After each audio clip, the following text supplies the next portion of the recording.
नमस्कार दर्शकवृन्द, स्वागत छ माउन्टेन संवादमा। म मन्जु कार्की। आज 204औं भानु जयन्ती रहेको छ देशभर र अन्तर्राष्ट्रिय स्तरमा पनि बस्ने, विभिन्न देशमा बस्ने नेपालीहरू, नेपाली भाषालाई माया गर्नेहरूले भानु जयन्ती मनाउँदैछन् र विशेष गरी साहित्यिक क्षेत्रमा सक्रिय व्यक्तिहरूले अझ यसलाई विशेष दिनको रूपमा पनि मनाउने गर्दछन्।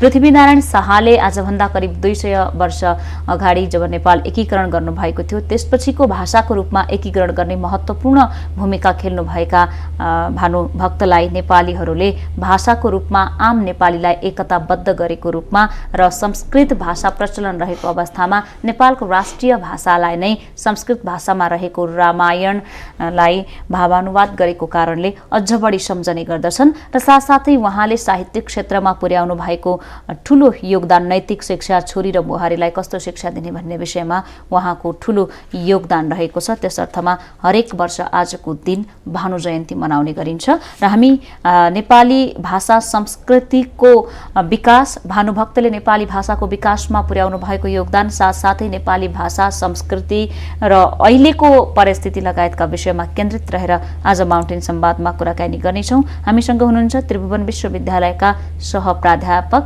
डाक्टर कृष्ण न्यौपाने। न्यौपानेज्यूलाई स्वागत छ।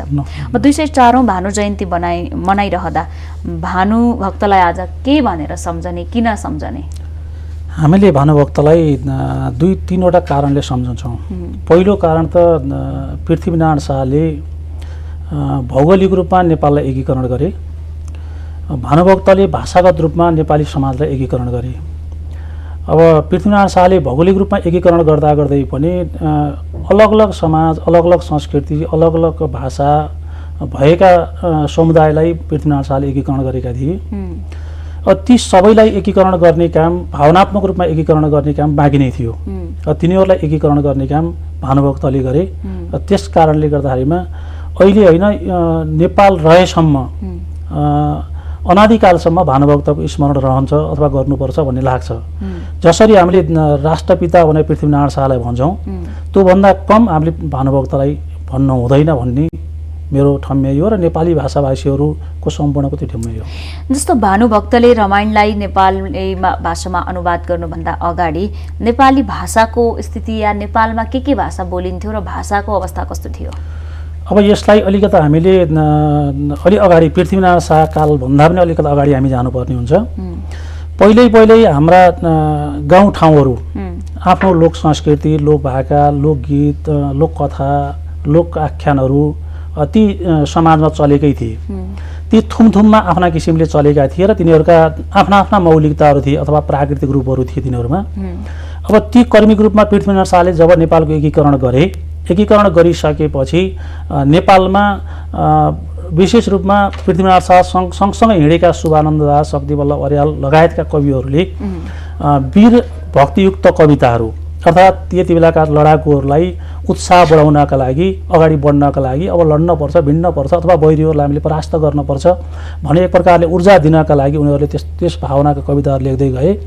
र त्योभन्दा पहिल्यै लोकभाषा थियो एक प्रकारले भन्ने हो भने, एक ठाउँ र अथवा एउटा थुम र अथवा एक ठाउँको र अर्को ठाउँको, अथवा किनभने अहिले जस्तो यातायातको सुगमता नभएको, सञ्चारको सुगमता नभएको र नदी खोलाहरूमा पनि एक ठाउँ अर्को ठाउँ जानका लागि सुगमता त्यति नभएको, विशेषमा वर्षातको समय झन् कठिन हुने अवस्थामा भएको कारणले गर्दाखेरि अलग अलग ठाउँमा ज्यादै नजिकको दूरीमा पनि भाषाका अनेकौँ रूपहरू देखिन्थे। जस्तो अहिले पनि सुदूरपश्चिमाञ्चल र यहाँको भाषा, पूर्वतिरको भाषा, दार्जिलिङको भाषा, बर्माको भाषामा, हाम्रो नेपाली भाषामा धेरै उच्चारणहरूमा फरक हामीले देख्छौँ। एउटै चिजलाई पनि अलग अलग ठाउँमा, जस्तो उदाहरणको रूपमा मैले भन्दा पूर्वमा त्यो एउटालाई सारौँ भनेर भनिन्छ, यहाँभन्दा पूर्वतिर सारौँ भनेर भनिन्छ। यहाँ आइसकेपछि त्यसलाई सारौँ पनि भनिन्छ र त्यसलाई अर्को रूपी पनि भनिन्छ। अब अलि पश्चिमतिर गइसकेपछि त्यसलाई डाङ्ग्री भनेर भनिन्छ। त्योभन्दा पश्चिमतिर गइसकेपछि त्यसलाई खुन्टाल भनिन्छ। धेरै भाषा धेरै ठाउँमा प्रचलनमा थिए। एउटै चिजलाई पनि अलग अलग ठाउँमा अलग अलग रूपमा सम्बोधन गरिन्थ्यो, तर वस्तु चिज एउटै हुन्थ्यो। तर त्यो पछिल्लो चरणमा आइसकेपछि के भयो भन्दा नेपालको एकीकरण, विशेष रूपमा भानुभक्तको यो अभियानले गर्दाखेरिमा सम्पूर्ण भाषागत रूपमा सम्पूर्ण नेपालीहरूलाई जोड्ने काम भयो। त्यो योगदान चाहिँ भानुभक्तलाई छ भन्ने बुझ्दछु। जस्तो उहाँले भाषाको बारेमा तपाईँले भन्नुभयो जस्तो पृथ्वीनारायण शाहले देश एकीकरण गर्नुभन्दा अगाडि राष्ट्र एकीकरण गर्नुभन्दा अगाडि यति धेरै भाषा बोलिन्थ्यो भनेर अहिले पनि भाषाको बारेमा थुप्रै बहस हुन थालेको छ।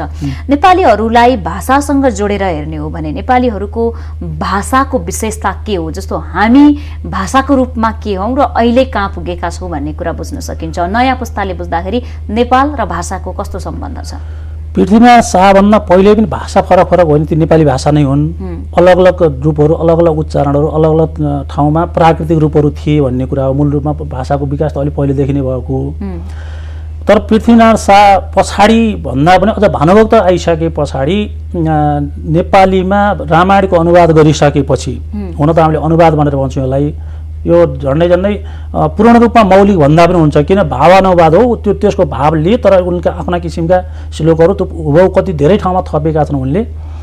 त्यो कारणले गर्दाखेरिमा धर्मप्रति आसक्त नेपालीहरूले रामायणलाई संस्कृत भाषामा सहज रूपमा पहुँच नपुगेको, धर्मप्रति आस्था राख्ने निश्चित धर्मप्रति भन्दा पनि के भनिएको छ, हामीले के पढिरहेका छौँ अहिले भने जुन रामायण भानुभक्तले अनुवाद गर्नुभएको थियो नेपाली भाषामा, त्यति बेला राई लिम्बूहरूले पनि त्यो रामायण पढ्नु भएको थियो, घरमा लिएर नेवारहरूले पनि पढ्नु भएको थियो, ब्राह्मण क्षेत्रले पनि पढ्नु भएको थियो, मिथिलाञ्चलमा पनि पढिन्थ्यो भनेपछि हरेक क्षेत्रका र फरक भाषा बोल्नेहरूले, फरक धर्म पनि मान्नेहरूले पनि पढ्ने गर्थे रामायण भनेर भन्छन्। त्यसको अर्थ के हुन सक्छ, अहिले के बुझ्न सक्छ? होइन, यसमा चाहिँ एउटा कुरा के हो भने 1972 सालमा सुगौली सन्धि भयो।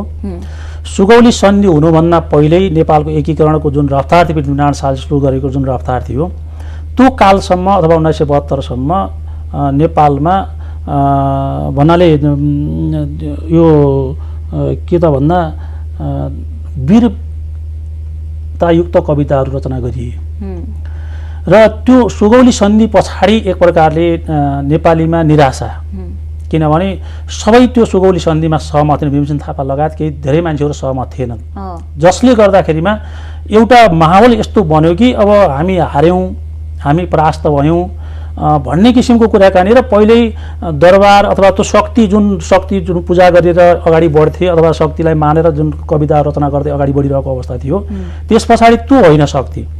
अब शक्ति भनेको अर्को हो भने ईश्वर हो, भगवान हो भनेर त्यतापट्टि राम कृष्णलाई अथवा निर्गुण भक्तिधारा पनि छ त्यसभित्र नभएको होइन, राम र कृष्णलाई विशेष रूपमा सबैले पुकारा गर्दै कविता अथवा तिनीहरूलाई आराध्य देव मानेर त्यसलाई आस्था मानेर त्यसैमा कविता रचना गर्न थालियो। कतिपय अनुदित रूपमा, कतिपय चाहिँ मौलिक रूपमा त्यसरी आए भन्ने कुरा हो पछिल्लो चरणमा। अब जस्तो भानुभक्तले एउटा त नेपाली भाषामा ठुलो योगदान पुर्याउनु भयो, साथसाथै साहित्यिक क्षेत्रमा पनि भानुभक्तको अझ बढी चर्चा हुन्छ। छोरी बुहारीलाई कस्तो शिक्षा दिने भनेर वधु शिक्षाका बारेमा के सिकाउने भन्ने उल्लेख गर्नुभएको छ, नैतिक शिक्षामा जोड दिनुभएको छ। अहिले वधु शिक्षा छोरी बुहारीले त शिक्षा लिइ नै राख्नु भएको छ, तर नैतिकता र नैतिक शिक्षाको नेपालमा निकै खडेरी छ भन्छन्। भानुभक्तले उस बेला 200 वर्ष अगाडि, झन्डै 200 वर्ष अगाडि नैतिकताको बारेमा लेख्नु भएको कुरा अहिले कति सान्दर्भिक छ? एकदमै, किनभने अहिले हाम्रो स्कुल तहमा पनि त पढाइन्छ, जिउँदै मर्याएको भनी नाउ कसको, उद्यम बिना काल बित्दछ जसको, अथवा जसले काम नगरिकन समय बिताउँदछ त्यो जिउँदै मरेको, त्यो मान्छे हो अथवा मान्छे हो, अस्तित्व मान्छे भएर अस्तित्व छैन भन्न खोजेको हो। त्यो केही न केही काम गर्नुपर्छ, जुन सृजनात्मक हो, जुन समाजका लागि लागेको हो। नयाँ पुस्ता, मैले अहिले तपाईँले चट्ट जोडिहाल्नु भयो, नयाँ पुस्तासँग जोडिदिनु भयो। नयाँ पुस्ताले आफूले खाएको भाँडा समातेर ठिक ठाउँमा राख्दैन, आफूले सुतेको बिस्तर मिलाउँदैन, आफू सुतेको कोठा सफा गर्दैन। यसको अर्थ नयाँ पुस्ता जिम्मेवार छैन, एउटा पाटो। दोस्रो पाटो के भयो त भन्दा नयाँ शिक्षामा अहिले चाहिँ हामीले विदेशका लागि उत्पादन गरिदिएको जस्तो +2 पास गरिसके, ब्याचलर पास गरिसकेको भटाभट विद्यार्थीहरू बाहिर गइरहेका छन् र यहाँ पढ्ने किसिमको कुराकानी छ। +2 भनेको विदेश जान पाउने लाइसेन्स जस्तै भइसक्यो, एउटा पाटो। दोस्रो पाटो भनेको हाम्रो पाठ्यक्रम र पाठ्यपुस्तक केमा आधारित भयो त भन्दाखेरि अधिकांश शिक्षक, पढाउने शिक्षकहरूलाई पनि पाठ्यक्रम भन्ने कुरो के हो थाहा छैन। पाठ्यपुस्तक मात्रै सबै कुरा हो, सर्वस्व भन्ने बुझ्छन् र व्यावहारिक ज्ञान भन्दा पनि व्याख्यात्मक ज्ञान, भाषण गर्ने, लेक्चर दिने र विद्यार्थी चलायमान भएको छैन, विद्यार्थी क्रियाशील भएको छैन, शिक्षकले मात्र एक कुरो पढाउने। त्यो भएको कारणले गर्दाखेरि व्यवहारिक ज्ञान पढ्न पाएनन् उनीहरूले अथवा नैतिक शिक्षा पढ्न पाएनन्। मैले घरमा के गर्न पर्छ भन्ने किसिमको कुराकानी पनि किताबमा पो यो भनेको छ, घरमा भन्ने त होइन नि, अन्य समाजमा तँ गर्ने तँ व्यवहारमा उतार्ने त होइन नि भन्ने किसिमको विद्यार्थीमा तँ भन्नाले त्यो कुरा हामीले घुसाउन सकेनौँ। जसले गर्दाखेरिमा भानुभक्तको समयदेखि हामीले नेपाली भाषाको प्रचार प्रचारमा जुन अब एक प्रकारले भने नेपाली समाज त बहुभाषी समाज नै हो होइन, बहुभाषी समाजलाई एक सूत्रमा बाँध्ने काम केले गर्यो त भन्दा नेपाली भाषाले गर्यो। र नेपाली भाषामा अब भन्न त कसैले भन्छन्, अरू अन्य विभाषीहरूले पनि भन्छन् नेपाली भाषाको अलि दबदबाब रह्यो, अन्याय भयो, अत्याचार भयो आदि इत्यादि भन्ने कुरा आउँछ, नआउने होइन। तर जसले जे भन्दै गयो पनि हिमालको मान्छे तराईका मान्छेहरूसँग बोल्दाखेरिमा अथवा हिमालको पसलेमा गएर तराईको कुनै मान्छेले सामान किन्छ कुन भाषामा बोलेर सामान किन्छ त? एकले अर्काको भाषा त बुझ्दैन। नेवारको पसलमा गएर म बाहुनको छोरो कुन भाषामा गएर पसल सामान किन्छ? उनले नेवारी बोल्ने, मैले बाहुनी अथवा नेपाली बोलेर सम्भव त भएन।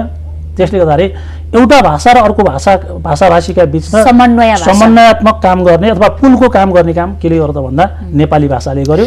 अब आजको दिनमा राष्ट्रिय भाषाको चर्चा चलिरहँदा हुन त राष्ट्रिय पोसाक पनि छैन अहिले हाम्रो देशमा, धेरै कुराहरू मिस पनि भएका छन्, तर पनि भाषाको कुरामा धेरै ठुलो विवाद पनि भएको छ। संविधान संशोधनमा पनि एउटा कुरा पुगेको छ, भाषा के हो, कसरी बुझ्ने यो भाषालाई? जस्तो कतिपयले कुनै भाषालाई राष्ट्रिय भाषा बनाउनु पर्यो, यो भाषालाई राष्ट्रिय बनाउनु पर्यो भनेर भन्छन्, हामीले यो भाषा बुझ्दैनौँ, यो भाषा अब राष्ट्रिय बनाइदिनु पर्यो भन्ने तर्कहरू पनि गरेका छन्। र वास्तविक रूपमा भएको भाषालाई संरक्षण गर्दै सबैका भाषालाई सम्मान हुने गरी सबैले बुझ्ने भाषाको एउटा विकास गर्नको लागि के हुनसक्छ मध्यमार्गी बाटो? अब सबैभन्दा सठिक कुरा के हो भने भाषा भनेको विचार विनिमयको एउटा माध्यम मात्रै हो। हाम्रो एक आपस विचार विनिमय, हामीले एकले अर्काले दुईजना बसेर कुराकानी गरिरहेका छौँ, एउटाले भनेको कुरा अर्काले प्रष्ट बुझ्यो भने त्यो नै भाषा हो। त्यो साङ्केतिक पनि हुनसक्यो अथवा जुनसुकै पनि हुनसक्यो। अब कोही कानले नसुन्ने मान्छेले पनि भाषा भने आफ्ना विचार विनिमय गरिरहेको हुन्छ, विशेषमा सुन्ने सन्दर्भमा मात्रै हामीले कुराकानी गऱ्यौँ। अब अहिले चाहिँ भाषा यो समाजमा जति पनि भाषाहरू छन् ती भाषाहरूको सबै संरक्षण गर्नुपर्छ, त्यो राज्यको दायित्व हो, राज्यले त्यसलाई हेर्नुपर्छ भन्ने कुरा हो। तर सुगमताका लागि सबैभन्दा चलायमान भाषा कुन हो, सबैभन्दा सहज भाषा कुन हो, सबैले बुझ्ने भाषा कुन हो र सर्वस्वीकार्य भाषा कुन हो भन्ने कुरालाई पनि हामीले आत्मसात गर्नुपर्छ, जसले गर्दाखेरिमा सबैलाई सहज बन्छ। उदाहरणको रूपमा मैले कुनै कार्यालयमा गएर, जस्तै उदाहरणको रूपमा एउटा कलेजमा एउटा स्कुलमा हामीले यो भाषा पढाउन पर्छ भनेर तोक्यौँ, टिचर पनि तोक्यौँ, पाठ्यपुस्तक पनि दियौँ, तर त्यो विद्यार्थी भर्ना हुन आएनन्। भर्ना हुन किन आएनन् त भन्दा त्यसको भविष्य देखेनन्, नेपाली भाषाकै भविष्य छ कि छैन भन्ने किसिमको कुराकानी। अहिले त सबै कुराहरू के हो भन्दा रोजगारसँग जोडिएको, आयसँग जोडिएको भयो, किनभने ज्ञान आर्जनका लागि पढ्ने भन्दा पनि। अब तपाईँले भनेकै प्रसङ्गमा जोड्न के चाहन्छु भने नेपालीहरू सबै साक्षर अझै भइसकेका छैनन्। साक्षर अभियान राष्ट्रिय रूपमा जारी रहेको छ, यो वर्ष अन्त्य गर्ने भनेको छ पूर्ण साक्षर राष्ट्र। यस्तो अवस्थामा नेपाली त बोल्न जान्दैनन्, लेख्न जान्दैनन् भन्ने अवस्थामा औषधिहरूको नाम जो निकै स्वास्थ्यसँग जोडिएको हुन्छ, खाद्यान्न सामग्रीको नाम, तेलको नाम, त्यसको मिति कहिले सकिन्छ, कति खाने हो भन्ने कुरामा सामान्य कुराहरू अङ्ग्रेजीमा लेखेको हुन्छ, जो गृहिणीहरूले सबैले पढ्न जान्दैनन्, बुझ्दैनन्। आवश्यकता एउटा छ, लेखिएको छ अङ्ग्रेजीमा, अङ्ग्रेजीमा लेख्नु हुँदैन भन्ने होइन, नेपाली र अङ्ग्रेजीमा दुइटैमा लेखिदिने कि होइन, बुझ्न सजिलो हुन्थ्यो। भनेपछि हामी कति वैज्ञानिक कुरा अपनाउँछौँ भाषाका बारेमा र जसलाई टार्गेट गरेर हामीले केही कुरा डेलिभर गर्दैछौँ भने अनि त्यहाँसम्म त्यो सही अर्थमा बुझाउन किन सक्दैनौँ? अब यो चाहिँ मैले यसो हेर्दाखेरिमा अहिले मैले के देख्छु भने सरकारी स्कुलमा पढाउने टिचरले मोटरसाइकलमा आफ्नो बच्चालाई पछाडि राख्छ, सर र बोर्डिङमा लगेर छोड्छ, त्यसपछि सर लिएर आएर त्यहाँ के गर्छ त भन्दाखेरि आफू सरकारी स्कुलभित्र छिर्छ र पढाउँछ। किन भन्दा त्यहाँ अङ्ग्रेजी माध्यम पढाइ हुन्छ, अङ्ग्रेजी माध्यम राम्रो पढाइ, अङ्ग्रेजी माध्यम विश्वमा बिक्ने पढाइ, अङ्ग्रेजी माध्यम विदेशमा हामीले किन एउटा छोरालाई विदेश पठाउने हो, छोरीलाई विदेश पठाउने हो, त्यसले गर्दाखेरिमा छोराछोरीलाई विदेश पठाउनको लागि त्यहाँ नपढाइ हुँदैन भन्ने एउटा नराम्रो संस्कार हाम्रो दिमागमा पसिसकेको छ। अब यसबाट हामीले के बुझ्यौँ त भन्दाखेरिमा कर्मिक रूपमा अङ्ग्रेजीकरण गर्नुपर्छ अथवा त्यो हुनुपर्छ भन्ने किसिमको भएको हुँदाखेरि पढे लेखका जुन सचेत वर्गले जुन तपाईँले अहिले प्रश्न उठाउनु भयो त्यो प्रश्नमा केन्द्रित भएर मन्थन गर्ने अथवा आफै सोच्ने स्थिति बनिसकेको अवस्था छैन। कारण के त भन्दा ठेसै लागेको छैन अहिलेसम्म। ठेस लागिसके पनि मान्छेले पल्लट कहाँ ठेस लागेको ढुङ्गामा हेर्छ, त्यो ठेस नलागेको कारणले त्यो भएको कर्मिक रूपमा अहिले के गरिरहेका छौँ त भन्दा भाषाप्रति भना अहिले पनि भाषामा एउटा राम्रो भन्नाले बोर्डिङमा पढेको बच्चालाई एउटा निबन्ध लेख्न तपाईँले दिनुभयो भने 50% बढी उसले चाहिँ के गर्छ त भन्दा अङ्ग्रेजी शब्द राखिसकेका हुन्छ। तपाईँ तत्सम संस्कृत ब्याकग्राउन्डबाट आएको मान्छेलाई तपाईँले एउटा निबन्ध लेख्न दिनुभयो भने 90% उसले के गर्छ त भन्दा 50% भन्दा बढी। तपाईँ त्रिभुवन विश्वविद्यालयकै सहप्राध्यापक पनि हुनुहुन्छ। यो +2 का अरूका लागि एउटा नियम पनि 2-3 वर्ष अगाडि जारी भएको थियो कि सरकारी नाम नेपाली नाम झल्कने प्रकारका +2हरूको नामहरू विद्यालयहरूको नाम राख्नुपर्छ भन्ने विषयमा। अब अहिले पनि बानेश्वरतिर नासा, पेन्टागन, कुनै अरू देशका चर्चित सहरका नामहरूबाट राखिएको छ। विदेशीहरू माउन्ट एभरेस्ट घुम्छौँ भनेर नेपाल आउँछन्, लुम्बिनी घुम्न आउँछन्। नेपालमा पनि त त्यस्ता कुराहरू छन्। भानु भक्त जस्ता साहित्यिक व्यक्तिहरू छन्, कतै कहीँबाट त्यस्ता नाम राखिएको हुँदैन। नियमले भनिसकेपछि पनि हटाएनन् किन? नासा भन्यो भने के हुन्छ, सगरमाथा भन्यो भने के हुन्छ? होइन, त्यो चाहिँ अब एउटा कुरा के भयो भने त्यहाँ पनि अमुक विद्यार्थी सङ्गठनले आन्दोलन गरिसकेपछि यो विषय चर्चामा आयो। किनभने ठाउँ ठाउँमा त्यो नाम विदेशी नाम किन राख्ने, इन्टरनेसनल भनेर किन राख्ने भनिसकेपछि त्यसअनुसार विद्यार्थीले ठाउँ ठाउँमा गाडी तोडफोड गर्नेदेखि लिएर विभिन्न प्रकारको गतिविधि गरिसके पछाडि त्यो नाम चाहिँ परिवर्तन गर्नुपर्छ। राज्यले एउटा नियम त बनायो। नेपालमा नियम बनाउने काम न हो, त्यसलाई लागू गर्ने काम त होइन। किनभने कुनै अमुक व्यक्ति आउँदाखेरिमा त्यही नियमले राम्रो काम गर्छ, अमुक व्यक्ति आउँदाखेरि त्यो नियम लागू हुँदैन। अथवा नियमले काम गरेको या व्यक्तिले काम गरेको, नियमले काम गरेको, सिस्टमले काम गरेको भए जुनसुकै व्यक्ति आउँदा एबिसी आउँदा के मतलब हुन्थेन, जो नियमित रूपमा चल्थ्यो। तत्काल सक्नेलाई भटाभटले नाम परिवर्तन गर्ने काम पनि भयो, नभए अब त्यस पछाडि त्यो जस्तो छ त्यस्तै चलिरहेछ। अब त्यसलाई कसैले भन्नेवाला छैन। फेरि कुनै विद्यार्थी सङ्गठन अथवा कसैले कुनै एउटा समुदायले त्यसरी फेरि चर्चा गरेछ अथवा फेरि यसलाई विरोध गरेछ भने फेरि आउला चर्चामा। त्यो नियम चाहिँ बनेर तर लागू भएको छैन। बाँकी प्रसङ्ग विश्रामपछि जोडाउला। कुराकानी गरिरहेका छौँ त्रिभुवन विश्वविद्यालयका सह प्राध्यापक डाक्टर कृष्ण न्यौपानेसँग। आज 204औं भानु जयन्ती रहेको छ र भानुभक्तले नेपाली भाषामा पुर्याउनु भएको योगदान साथसाथै नेपाली भाषाको विकास र साहित्यिक क्षेत्रमा पुर्याउनु भएको योगदान के थियो, आज कसरी भानुभक्तलाई स्मरण गर्ने गरिन्छ भन्ने लगायतका विषयमा र भाषाको महत्त्व तथा चर्चामा पनि केन्द्रित रहेका छौँ।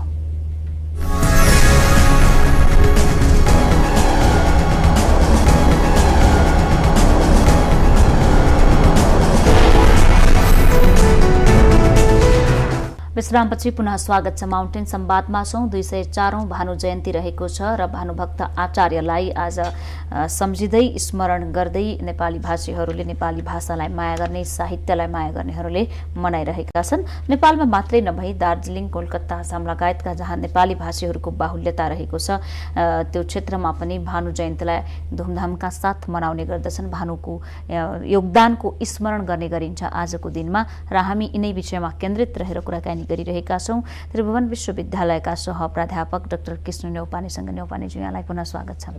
अब नेपालमा मात्रै होइन, दार्जिलिङमा पनि अझ बढी जोरदार रूपले भानुको योगदानको स्मरण गर्ने गरिन्छ आजको दिनमा। आसाम जहाँ नेपाली भाषाहरू बोल्छन् आसामीहरूले, कोलकाता लगायतका ठाउँहरू, भारतको ठाउँहरूमा पनि मनाउने गरिन्छ। नेपाली भाषालाई माया गर्नेहरूले भानुभक्त आचार्यलाई कसरी सम्झन्छन् आज र के छ सम्बन्ध?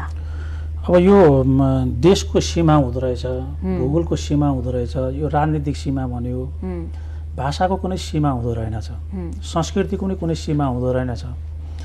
अब भानुभक्त हामीले नेपाली भाषी हुन्, हामीले आदिकवि हुन् भनेर हुन त उनीभन्दा अगाडि पनि कविहरू छन्, नभएका होइनन्। मधुराम भट्टले आदिकवि भनेपछि हामीले आदिकवि मान्यौँ। अब उनीले गरेका कामका बारेमा स्वदेशमा मात्रै होइन, विदेशमा हामी दार्जिलिङतिर गयौँ भने ठुलो शालिग बनाएको छ। अहिले कलकत्तामा विशाल शालिग बनाएर भानुभक्तको बारेमा नेपालमा भन्दा बढी आस्था र विश्वासका साथ भानुभक्तले गरेका जुन कामहरू छन् तिनीहरूको गुणगान गाउने अथवा तिनीहरूको प्रसार गर्ने र भानुभक्तका माध्यमबाट सबै संस्थागत रूपमा एकाकार हुने र नेपाली भाषीहरूलाई सबैलाई अगाडि बढ्नका लागि प्रेरणा दिने काम गरिरहेका छन्।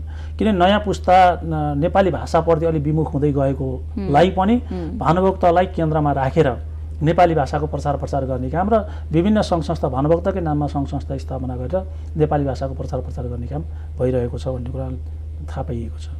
विदेशमा खास गरी भारतमा छ, बर्मामा छ, अहिले अमेरिकामा पनि नेपाली समाज बसिरहेका छन्। अब त्यहाँ शालिकै त बनाइसकेका छैनन्, तर उनी नेपाली समाजमा रहेका साथीहरूले साहित्यिक संस्थाहरू स्थापना गरेर केनाडामा पनि त्यस्तो देखिएको छ, अस्ट्रेलियामा देखिएको छ। यसले गर्दाखेरिमा हामीले धेरै ठाउँमा, नेपाल बाहेक पनि धेरै ठाउँहरूमा त्यस्तै भानुभक्तको बारेमा भन्नाले यो उत्सवको रूपमा मनाउने एउटा ठुलो पर्वको रूपमा, जस्तै अहिले दसैँ तिहार अथवा आफ्नो धर्म संस्कृति अन्तर्गत विभिन्न चाडपर्वहरू मनाउने गर्छौँ नेपालमै पनि, त्यस्तै एउटा पर्वकै रूपमा यो भानुभक्तको जन्मदिनलाई मनाउने गरेको पाइन्छ। त भानुभक्तका अन्य कृतिहरू, साहित्यिक कृतिहरूको लगाव र जोड बढी जसो केमा देखिन्छ? अब यिनी त मूलतः धर्मसँग सम्बन्धित नै हो, किन अध्यात्म रामायणलाई अनुवाद गरिसकेपछि अथवा भावानुवाद गरिसके पछाडि यसको प्रचार प्रसारका माध्यमबाट मूलतः भानुभक्त धर्म भन्ने अर्थमा त्यसरी सुरुमा त्यसरी अगाडि बढे। तर मूलतः उनले धर्मको सेवा भन्दा पनि उनले भाषाको सेवा गरे, किनभने यो रामायणका माध्यमबाट ठाउँ ठाउँमा वाचन गर्दै अथवा मण्डलीहरू बनाएर भन्नाले प्रचार गर्दै अगाडि बढ्दै जाने क्रममा नेपाली भाषीहरू र नेपाली भाषी भन्दा इतर भाषीहरू पनि यसमा एक ठाउँमा जोडिने काम भयो, जसले गर्दाखेरिमा भाषागत रूपमा नेपाललाई एक सूत्रमा बाँध्ने काम भयो र एक ठाउँबाट अर्को ठाउँमा जाने मान्छेहरू आफ्नो भाषा संस्कृति सँगै बोकेर जाने भएको हुँदाखेरिमा अहिले विदेशमा भएका नेपालीहरूले पनि यही भानुभक्तकै जुन प्रचारको जग हो त्यो जगलाई समातेर अन्यत्र नेपाली भाषामा शुद्धता ल्याउने कुरामा भर्खरै मात्र फेरि परिवर्तन भएको छ र पटक पटक नेपाली भाषाका ह्रस्व दीर्घलाई लिएर बहस र चर्चा पनि हुने गर्दछ। पृथ्वीनारायणको शाहको पालोमा बोल्ने एउटा भाषा छ, भानुभक्तले विकास गर्नुभएको एउटा भाषा छ, अहिलेका नेपाली बोल्नेहरूले बोल्ने नेपाली त धेरै फरक छ भनेपछि लेख्ने र बोल्नेमा कति फरक छ र कति परिभाषित हुँदै कति परिमार्जित हुँदै आएको छ नेपाली भाषाको इतिहास के छ? अब नेपाली भाषा चाहिँ अब स्वाभाविक रूपमा हजुरले भनेका कुरा सही हो, किनभने भानुभक्तकालीन भया गया खाया आदि आदि भने जुन अन्तिममा क्रियापदहरू प्रयोग गर्ने जुन चलन थियो त्यो कर्मिक रूपमा परिवर्तन हुँदै आएको छ र उच्चारणगत रूपमा पनि सुदूरपश्चिमाञ्चल हामीले जस्तै कर्णाली अञ्चल सिंजालाई हामीले नेपाली भाषाको उत्पत्ति थलो भनेर भन्छौँ। अब त्यहीँका स्थानीय तहका मान्छेहरूले बोल्ने र हामीले यहाँ बोल्ने र यहाँभन्दा पूर्वतिरका मान्छेहरूले बोल्ने भाषाको लवज अथवा उच्चारण शैली त्यो फरक छ, नभएको होइन। मैले अघि एउटा शब्दमा सन्दर्भमा जोडेँ पनि एउटै वस्तुलाई अलग अलग ठाउँमा अलग अलग नामले पनि सम्बोधन गरिन्छ भन्ने कुरा। अब अलि पछिल्लो चरणमा विशेष रूपमा यो भाषामा किन विवाद आयो भन्ने किसिमको कुराहरू यो अलिकति हिन्दीको प्रभाव, हिन्दीमा क्रियापदलाई छुट्याउने र त्यहाँ अलि विशेष रूपमा अहिलेका यो प्रविधि जुन छ कम्प्युटरलाई सजिलो बनाउनुपर्छ र कम्प्युटर प्रयोगकर्ताहरूलाई यो सजिलो हुनुपर्छ भनेर त्यसमा भाषा नै परिवर्तन गर्ने भन्ने कुरा उठ्दैन होला नि? कसैलाई सजिलो गर्न, प्रविधिलाई सजिलो गर्न खासको सुरुवात त्यहाँबाट भएको हो। त्यहाँबाट सुरुवात भएको र पछि फेरि प्रज्ञा प्रतिष्ठानले सुरुमा जुन शब्दकोश निकालेको थियो त्यसमा विवाद भयो, उसले फेरि करेक्सन गर्ने भयो र संशोधन गरेर निकाल्ने भयो, पुरानो अवस्था जियो। जसरी आफ्नो गतिमा भाषा परिवर्तनशील हुन्छ नहुने होइन, परिवर्तनशील हुन्छ भन्दैमा जबरजस्ती परिवर्तन गर्दाखेरिमा के हुने भयो त भन्दा भाषा जसरी बोले पनि हुन्छ र जसरी लेखे पनि हुन्छ भन्ने किसिमको सन्देश जुन आम रूपमा तल्लो तहमा गयो र स्कुलमै पनि भनौँ न। अब हामीले गुरुप्रसाद मैनालीको कथामा त्यहाँ ह्रस्व दीर्घ जे छ समा जे लेखिया छ श्रीबिन्दु चन्द्रबिन्दु जहाँ जे अस्त अवस्थामा छ, अब त्यही पाठ चाहिँ यतापट्टि किताबको रूपमा पाठ्यपुस्तकमा राख्ने कथा, अब त्यो मूलमा हामीले परिवर्तन गर्ने कि नगर्ने? परिवर्तन गर्दाखेरि त्यहाँ त लेखकलाई अन्याय भयो। त्यसले गर्दाखेरिमा यस्तो गर्नु हुँदैन भन्ने किसिमको आफै स्वाभाविक रूपमा परिवर्तन हुने कुरा, त्यो सबैले पचाउने कुरा हुन्छ, सबैले बुझ्ने कुरा हुन्छ। अस्वाभाविक रूपमा परिवर्तन गर्दै जाँदाखेरिमा के हो त भन्दा त्यसलाई अस्वाभाविक मानेर त्यसलाई विद्रोहको रूपमा भने विभिन्न सङ्घ संस्थाहरू खोले, अहिले फेरि सही ठाउँमा आएको छ।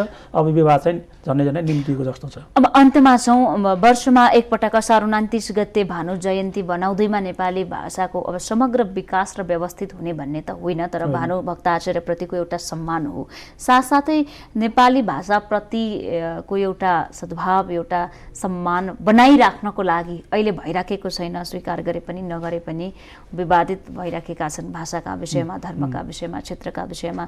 समग्रमा भाषाले सबैलाई बाँच्छ, भाषाले सबैलाई जोड्छ, भाषाले सानो कुरा बुझाउन ठुलो भूमिका खेलेको हुन्छ।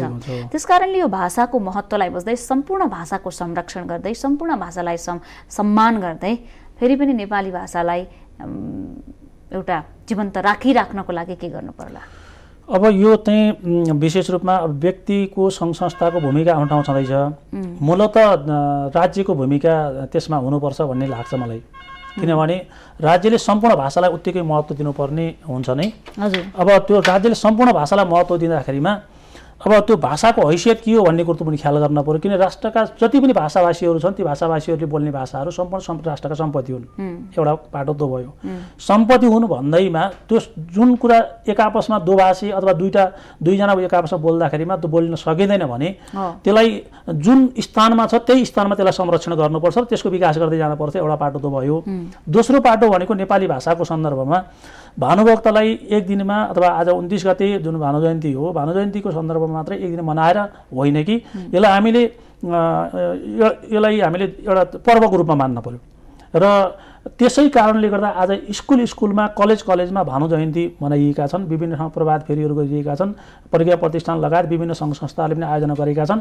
र मूलतः भानु व्यक्तिलाई गरे होइन कि भानुले गरेका काम र विशेष रूपमा जुन भाषाप्रति उनले गरेको काम, भाषा साहित्यप्रति गरेको कामका लागि नै भानुको यसरी हामीले भानुको जन्मदिनलाई पर्वको रूपमा मानेर हामीले मनाउने गरेको हो।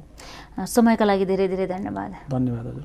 उहाँ हुनुहुन्थ्यो त्रिभुवन विश्वविद्यालयका सहप्राध्यापक डाक्टर कृष्ण न्यौपाने। आज 204औं भानु जयन्ती रहेको छ। नेपाली भाषीहरूले नेपालभित्र मात्रै होइन नेपाल बाहिर पनि आज भानु जयन्तीलाई नेपाली भाषाको विकास र भाषाको माध्यमबाट सम्पूर्ण जनतालाई एकीकरण गर्न ठूलो भूमिका खेलेको साथसाथै साहित्यिक क्षेत्रमा पनि ठूलो योगदान पुर्याएको भन्दै स्मरण गर्ने गर्दछन्। र हिजो भानुभक्तको जन्म जयन्तीको पूर्व सन्ध्यामा राष्ट्रकवि माधव प्रसाद घिमिरेको घरबाट भानुभक्तकै पोसाकमा रामायण बोकेर साहित्यकार सत्यमोहन जोशीको घरसम्म एउटा दौडको पनि आयोजना गरिएको थियो र विभिन्न सहरहरूमा भानुभक्तका शालिगहरू पनि राखिएका छन्। भानुभक्तले प्रतिपादन गर्नुभएको श्लोकहरू पनि राख्ने गरेको छ, जसले गर्दाखेरि त्यति बेलाको नेपालको भाषाको अवस्था कस्तो थियो र भाषाको माध्यमबाट भानुभक्तले नेपालमा एकीकरण पछि जनताको मनलाई एकीकरण गर्ने काममा के कस्तो सहयोग पुर्याउनु भएको थियो, योगदान कस्तो रहेको थियो भन्ने विषयमा